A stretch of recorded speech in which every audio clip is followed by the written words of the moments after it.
Ornet and the Python. The work in the rice field was finished for the day, and Father stood back to admire his work. The bun was strong. The grain looked good. There should be an abundant harvest. "I think I will go hunting the rest of the day," he said to himself as he started down the path towards home. He left his empty gourd at the house and took his bow and arrow and his small axe. He walked briskly along the path leading to the jungle. He passed the spirit tree where the villagers had set up stones for the dead at the yearly festival. He kept his eyes and ears open for dangers. He also kept his senses alert for wild game, because it might be a rabbit, a woodfowl, or a peacock. Birds sang in the treetops. Parrots and mynah birds called back and forth to their mates. Monkeys chattered as they scampered through the branches and swung from tree to tree. Small furry creatures ran along the path before him, disappearing in the dense undergrowth. A group of children searching for honey were climbing the rocks not very far away. Many children earned money gathering wild honey and selling it, comb and all. Usually their best market was the mission, but only those who had become Christians would go there to sell it. Suddenly, Father heard a scream from the direction of the children. Thinking someone was in trouble, he hastened to the place where they were. But the children said there was no trouble. They were just gathering honey among the rocks. Then again the scream came. This time it was louder.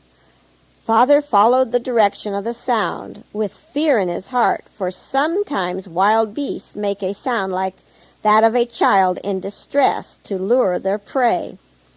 Surely this was really a child in trouble, crying for help. Heedless of danger to himself, Father parted the vines and bushes until he came upon a boy standing spellbound under a tree. Above him, with beady eyes fixed on him, was an enormous python, some 9 feet long, weighing about 30 pounds. The boy screamed again. He seemed powerless to move. There was but one thing to do. Father prayed as he got his bow and arrow ready. "Dear God in heaven, help me to save this boy. Make my arrow go straight." Father shot the arrow, and then he ran to the child, grasping in his strong arms, and carried him to safety.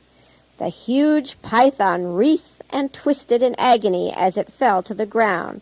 The arrow had struck its head and injured the brain. Father cut off the head with his wood axe and left it lying there. "Thank you, God in heaven," said Father as he carried the little boy to the path. "Who are you, and why are you here all alone?" he asked the little boy. "I am Ornet. I want to go with my brothers to gather honey, but they said I was too small. I went anyway, but the snake would not let me go by. He was a big snake, wasn't he?" "Yes, Ornet, and in a few minutes he would have crushed the life out of you.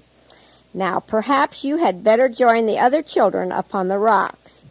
He carried Ornet on his shoulder, and taking long strides, he soon reached the group of children gathering honey. "Better stay out of the jungle until you are big enough to fight pythons," said Father.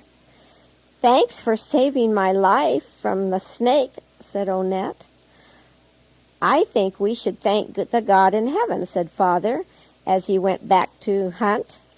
As he was nearing home, Father saw the herd boy bringing back the cow and calf from the pasture where they had been grazing all day.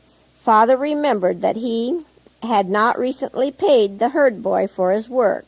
He gave the herd boy some coins for caring for his cows.